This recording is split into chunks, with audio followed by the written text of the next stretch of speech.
Outline.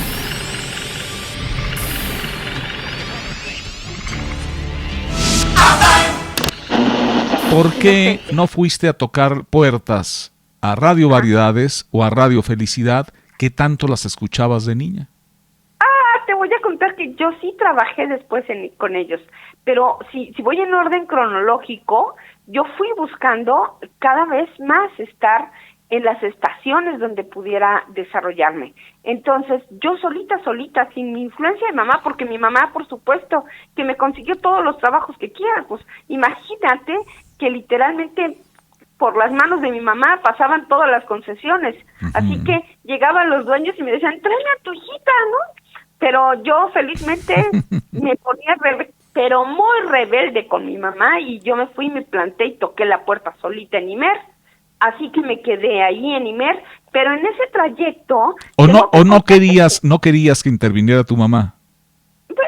Era una adolescente, siempre he sido muy rebelde, muy rebelde. Decía mi mamá que yo lo que era increíble, que yo era más rebelde que nada, ¿no?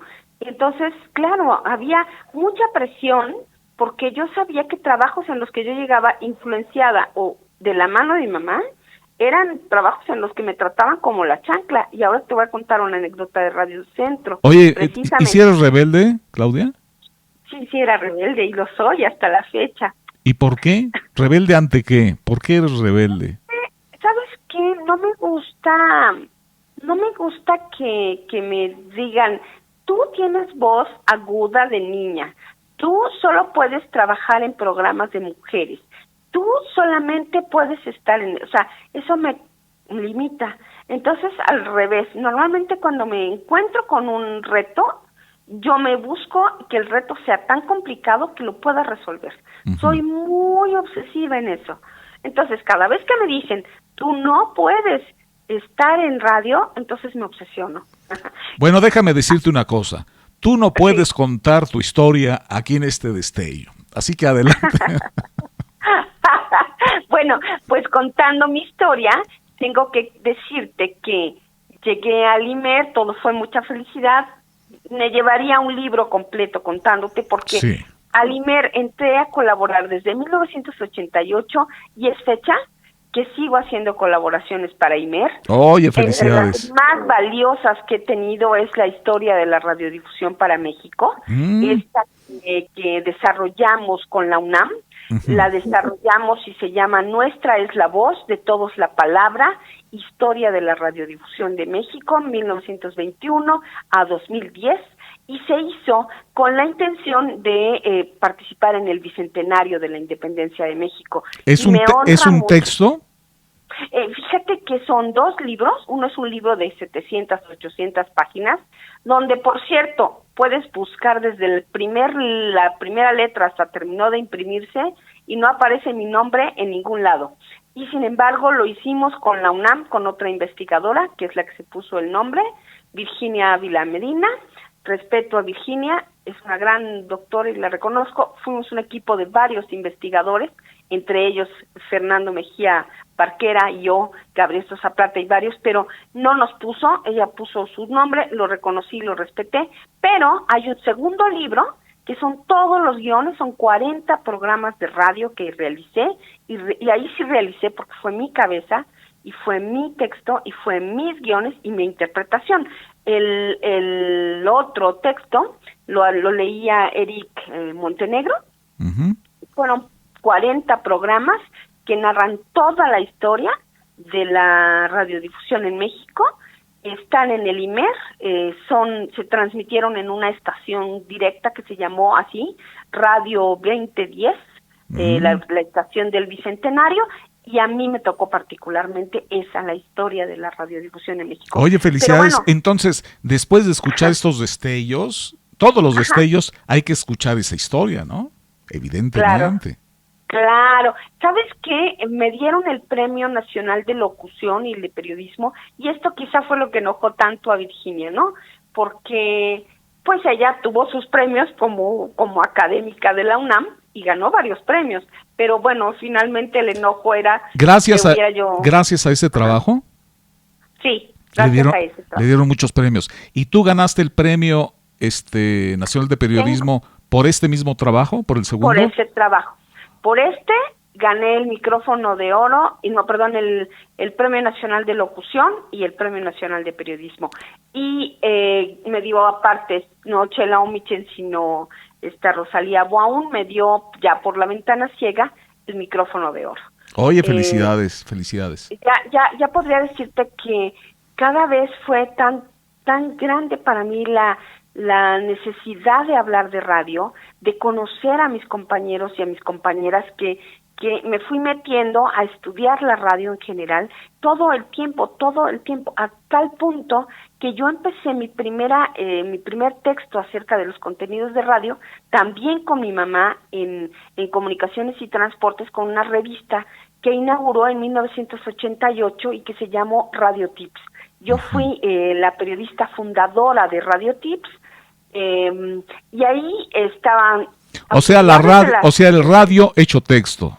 El radio hecho texto que entrevistaba a locutores de radio, que hablaba de contenidos de radio. Y la primera de las críticas de radio que me pidieron que hiciera fue precisamente las noches de Radio Centro. Entonces, yo hablé incluso con Jorge Zamora. Jorge Gutiérrez Zamora. Jorge Gutiérrez Zamora, así es, y escuchaba e hice mi primera crónica. El primer radiodifusor al que entrevisté fue exactamente don Joaquín Vargas. Oye, fue para mí impresionante, ¿eh? ¿Cómo no? Impresionante. ¿Cómo no? Impresionante. Bueno, prosigamos. Estás en el IMER. Bueno, continúas en el IMER. ¿Qué ocurre con Claudia después? Claudia escribe más de 3,000 columnas dedicadas a radio. Y cada vez, así como hay críticos de cine, de tele, de teatro, yo ¿Cómo se llamaba la columna? La Ventana Ciega. Bueno, primero te voy a contar. Yo empiezo en Radio Tips, en algo que era al aire, y otras en La Onda. Y empiezo a escribir datos e información de radio. Y yo empiezo a tomar un método propio, pero muy obsesivo, de escuchar hasta 5 radios al mismo tiempo. Oye, qué onda, y haciendo mapas, porque además me empiezan a encantar las estaciones de radio. Entonces yo sabía que habían 63 estaciones en la Ciudad de México, que habían estaciones de provincia, que yo no podía porque no había internet, pero yo no podía oír todo, pero oía la onda corta. Entonces yo escribía sobre onda corta y escribía sobre radio mexicana y sobre radio de la Ciudad de México. Y empiezo a hacer mapas, literalmente, Jaime, sobre, efectivamente, los grupos de radio, quiénes se pelean con quiénes, los contenidos de las emisoras, cuántos noticiarios de televisión o de radio compaginaban con cuántos de televisión, cuántos periodistas de locución de radio estaban también en televisión. O sea, aparte de locutora, de mujer radio y de mujer micrófono. Claro, porque yo seguía haciendo locución. A lo que iba es, en independencia o además, paralelamente a que eres mujer radio, mujer micrófono, es analista de radio.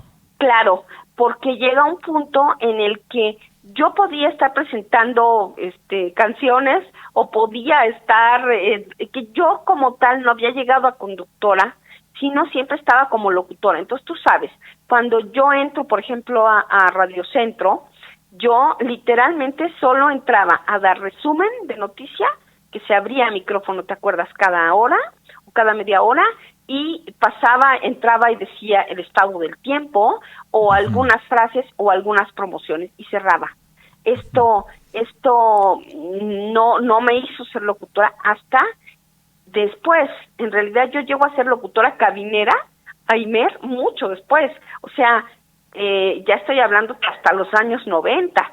Después de haber estado en Nasir.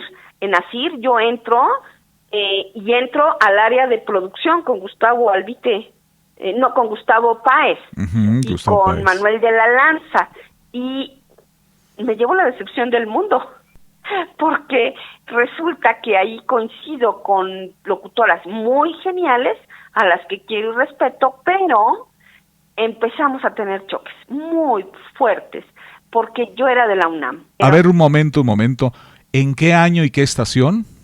Ok, yo entro precisamente a Radio Felicidad. Imagínate para mí entrar a Radio Felicidad. O sea, la vida fue la felicidad. Y me llevó mi mamá, obviamente don Pancho, don Pancho Ibarra. Ibarra, gracias. Don Pancho Ibarra me toma y me dice, claro, por supuesto, Claudita, véngase para acá, ¿no? Si estás hablando de alguien que me conocía desde que yo era niña. Me voy, me pongo a trabajar y literalmente mi jefe directo era Gustavo Páez. Y Manuel de la Lanza.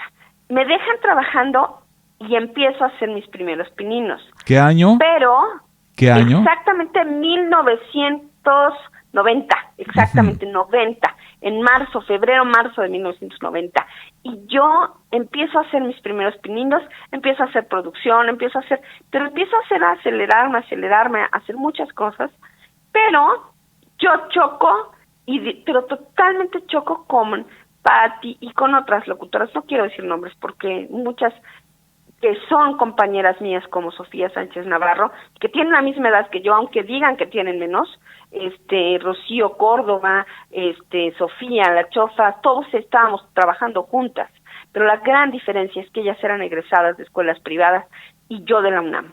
Entonces empezamos a tener ahí un choque súper fuerte. Entonces Manuel de la Lanza, como ellas no quieren que yo entre, para esto, estaban enojadas hasta de que yo iba a comer al mercado y ellas iban al restaurante. Entonces, pues fue un choque de trenes para ella y para ellas y para mí, porque yo estaba muy envuelta siempre en lo público y no estaba tanto en el rollo privado. Entonces, me puso Manuel de la Lanza a hacerme pasar el tiempo, y se lo agradezco hasta el cielo siempre, al infinito y más allá, porque por hacerme pasar el tiempo, me puso a clasificar todas las estaciones de radio del país, por grupo, por dueños, por género, así, y me puse a hacer un directorio, y creo que encontré el sentido de mi vida. Oye, Claudia, te quiero hacer una pregunta. Sí. Están mencionando que había un choque ahí. Ok, tú estás más interesado en la radio pública, dijiste, que la radio privada. Sí. ¿Cuál es la diferencia?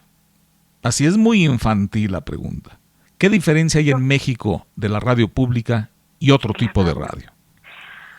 Qué gran pregunta. Y más para los años 80, 90, 2000, 2010, 2020.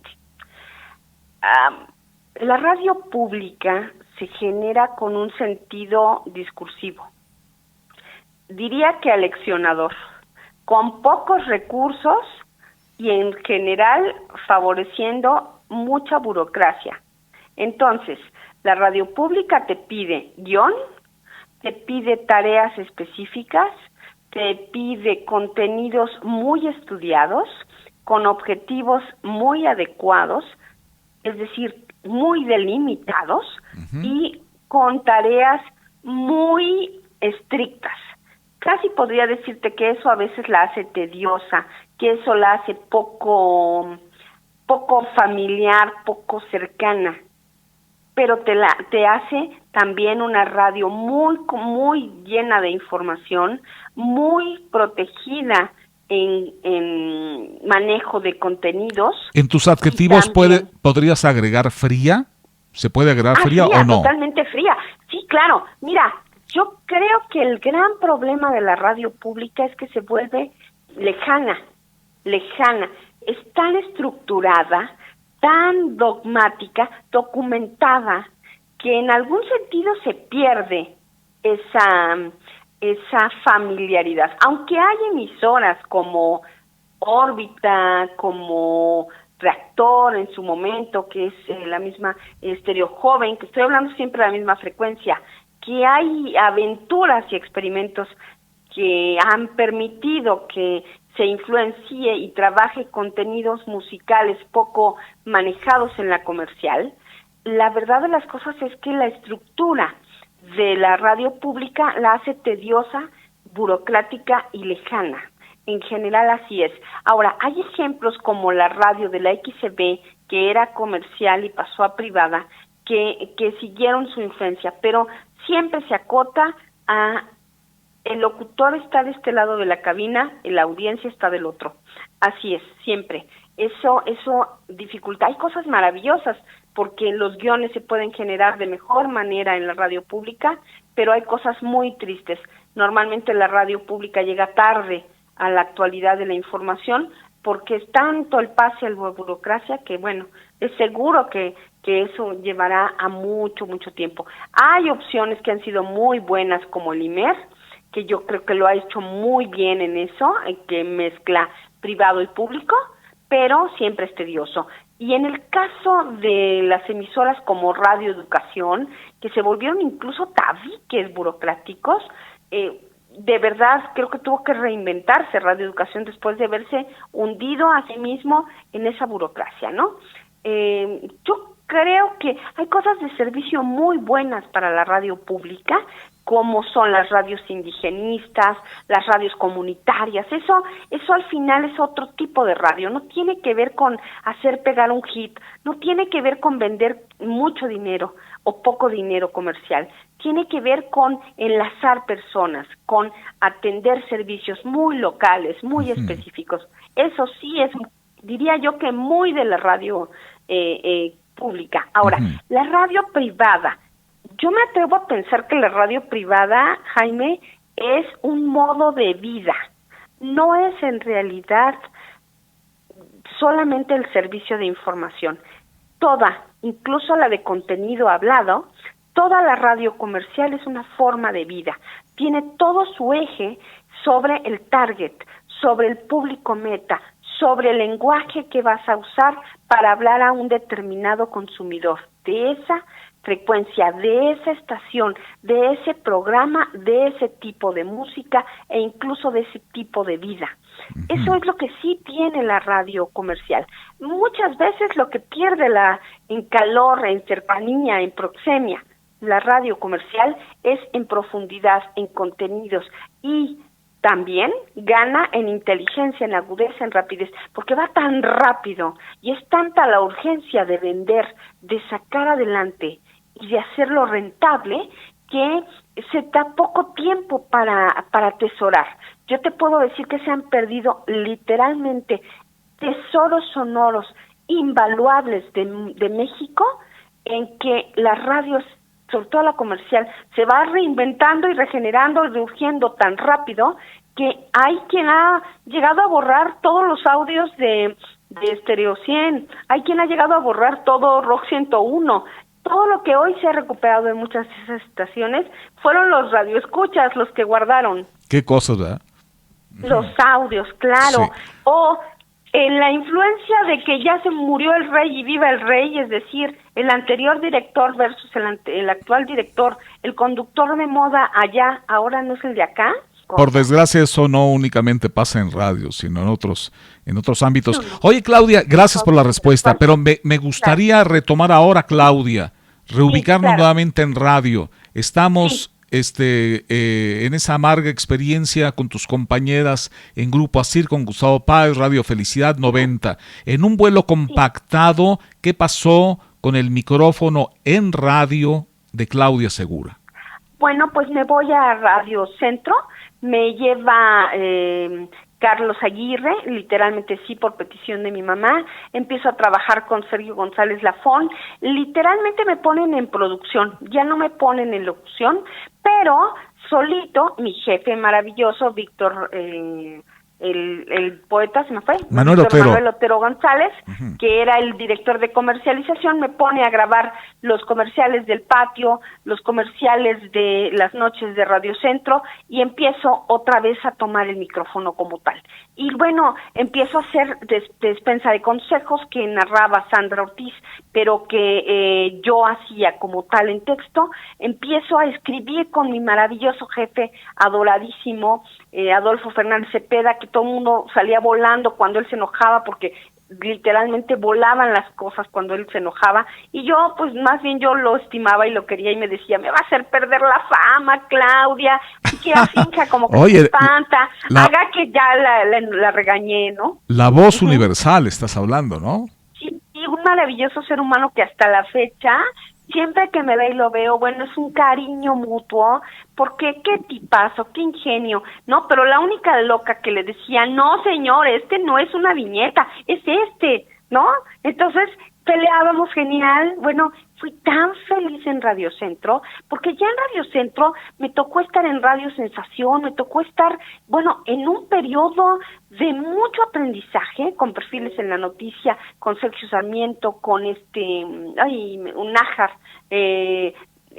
con varios conductores. Estuve obviamente con Gerardo Canseco, conocí al profe, al padre Chinchachoma. Bueno, ya empecé a bañarme de todos los tipos de radio y ya empecé a hacer una conducción mucho más comercial y ya podía ir conociendo ese mar de información. ¿De qué año a qué año estuviste en Radio Centro? Mira, estuve más o menos de 1990 hasta 1992. Resulta que teníamos una competencia genial. Resulta que Sergio González Lafón había traído a una conocida que es Blanca Lolvé, que venía del IMER, ella estaba en la XCB, y yo había llegado por Carlos Aguirre. Y resulta que el puesto era 1 para 2. Y me dijo muy claramente, es una anécdota verídica, vino Blanca Lolvé y me dijo, Claudia, me invitó a comer y me dijo, solo hay un puesto para las 2 y yo te voy a correr. Y yo lo voy a ganar. Y yo le dije, pues si a mí 2 radiodifusores me ponen a pelear contigo, de una vez te lo digo, yo no soy perro de pelea. Quédate con el puesto. Yo, con permiso, ni pelees por mí, porque yo la verdad no nací para ser peleada, porque alguien se quede con el cargo. Todavía Carlos me jala a su oficina con Judith, la secretaria, me quedo trabajando un poquito en la dirección general de Radio Centro, pero ellos mismos me dicen, ¿qué quieres hacer? Te damos carta para donde quieras. Y un sueño que tenía era irme como locutora de provincia, ese era mi sueño. Así que mi familia es de Yucatán, allí estaban en Mérida mi familia todo el tiempo, y le dije un buen día a mi mamá de la tarde a la noche, me voy a Yucatán. Agarré mi carta de recomendación de Sergio González Lafón, me fui y llegué. Literalmente abrí los directorios telefónicos, vi estaciones de radio y grupos, vi Grupo Rivas, pedí una cita. En ese momento traía carta también del STIRT, que yo ya formaba parte del STIRT, por supuesto. Llegué, me metí, hice mi prueba, estaba para hacer locución y de pronto llegó el jefe del sindicato y me dijo, tienes toda la información para ser conductora de noticias, te quiero mañana a las 9 de la mañana aquí y así. Mi mamá se moría, mi mamá se moría cuando le dije, ya no regreso a la ciudad, ahí te ves, me quedo. Llegué, empecé a hacer la voz oficial de XFC, con Ambiente Romántico, la emisora primigenia de Yucatán, de Mérida exactamente. Me caí muy bien con el dueño. Oye, ¿te acuerdas de algún promocional y la intención y la voz? ¿Podías repetirlo, Claudia? Claro. ¿Cómo lo hacías? Con mucho gusto. XEFC, con Ambiente Romántico. Otra vez, XEFC, con Ambiente Romántico. ¡Oye, qué bonita voz! O bien decía Radio Lobo. También. Y bueno, empecé, obviamente, justo conmigo, de la mano, venía Alejandro Sáenz. Entonces, a mí me tocaba lanzar estas primeras canciones de Alejandro Sanz. Estoy hablando exactamente de 1992, julio de 1992. Bueno, yo era mega feliz, llevaba medio año, me invitaron inmediatamente a ser parte de un programa de televisión y pácales, el día 15 de julio yo arrancaba en una pequeña sección de televisión. Y entonces venía cruzando la calle, había regresado a casa, estaba a unas cuadras de la estación en el centro de Mérida, porque había olvidado los lentes. Regreso y al salir chocan 2 carros, uno se va contra la banqueta y yo venía cruzando la calle, me prensa el carro que choca contra uno que está estacionado. ¿Qué onda? Y literalmente termino en terapia intensiva con las piernas prácticamente deshechas. Eso hace que yo deje de caminar 2 años, quedo hospitalizada y operación, y literalmente otra vez viene mi mamá y me dice, toma el radio, no lo sueltes. Y ahí empiezo, tal cual, a escribir. Y me dijo, todo lo que no puedas hacer en producción, ahora quiero que lo hagas escribiendo. Yo de veras admiro hasta el cielo a mi mamá, porque ella me dijo, no te caigas, ahora es cuando, por algo tienes que seguir.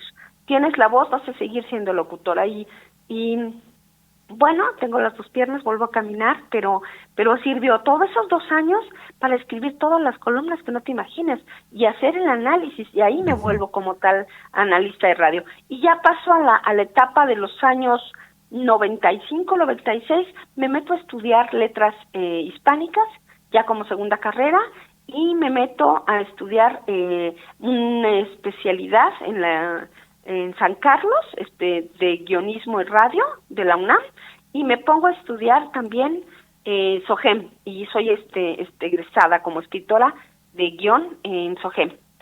Entonces, las 3 carreras que mencionas, ¿las estudiaste una tras otra? Todo. Oye, qué preparación, Claudia, una preparación muy grande. Tenía muy claro que quería hacer más radio. Si no me había muerto, por lo menos sabía que tenía que seguir haciéndolo y bien. Así que vuelvo en realidad hasta a la locución y a la radio hasta el año 94, 96. Estoy hablando de casi 4 años, que fui escribiendo, pero no. Entonces, en el 95 me acerco a mi hermana, escribe en periódicos, ella estaba encargada, Judith Segura, en Reforma hace 2 secciones, hace de viaje, hace gente chiquita y universitarios. Y yo me acerco y ahí coincido con un compañero de la facultad, Carlos Arias Abaca, y él era el encargado del suplemento de recomendaciones de medios, que se llama Buen Fin de Semana, y ese fin de semana me dice, ay, pues escríbeme una columnita sobre programas que me sugieras de radio para escuchar. Y de ahí me quedo 6 años, 7 en radio en Reforma, te estoy hablando del 95 hasta el 2001, exactamente. Haciendo columnas de radio, ya ahí nace una columna que se llama En el Aire, con Claudia, pero no firmo como Claudia Segura, porque mi hermana firma como Judith Segura, y no hay nepotismo en Reforma, así que firmo como Claudia de Olvera. Mucha gente creía que eran 2 personas diferentes, pero era yo misma. Ahí escribo muchas columnas, y empiezo a cubrir y a entrevistar locutores, y empiezo cada vez más a involucrarme, porque ya cada vez participo en el Premio de Creatividad de Radio y en los encuentros de la Cámara, y yo voy guardando todas mis entrevistas que les voy haciendo a todos los radiodifusores. Así que me llaman muy pronto, a 1440, más o menos en el 98, mi hijo ya era un bebé de 2 años, 1 año, yo me caso en el 95 y tengo un bebé en el 96, y en el 98 empiezo en Radio 1440, el primer programa ya de radio, se llama Cuadrante, lo hago con Mario Alberto Pérez, y empiezo a hacer este programa ya como conductora, hablando y analizando. Estaba en ese momento Ondas del Lago, entonces yo estaba, digamos, de competencia de Ivonne Bacha y de esta, no me acuerdo de la otra conductora, y yo empiezo a escribir y a hacer ya radio, y a hacer como tal ya periódicamente solo expertise para hablar de radio, y empiezo ya solo a entrevistar locutores, a generar información. Por primera vez, yo digo, ¿por qué nadie nunca entrevista a los operadores? ¿Por qué nunca nadie habla de los programadores? ¿Por qué nunca nadie empieza a tomar conciencia de los escuchas, de los radioescuchas? Y empiezo a hablar con los clubs de fans, empiezo a hablar con los coleccionistas, empiezo a rastrear todos los audios. Y así voy creciendo.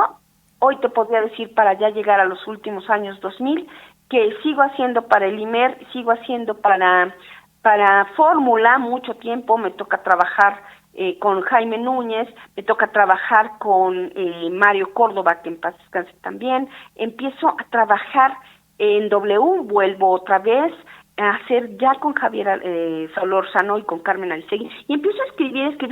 Y entonces, exactamente en el 2001, me jalan y me roba literalmente Milenio, me roba de Reforma, me ofrecen una lana, y todo fue por una cosa maravillosa. Yo ganaba bien en Reforma, mi columna ya era conocida, tenía 6 años, y entonces Federico Arreola Viene Álvaro Cueva, que es uno de mis mejores amigos en la vida, de verdad, padrino, amigo, hermano, todo, y analista de televisión.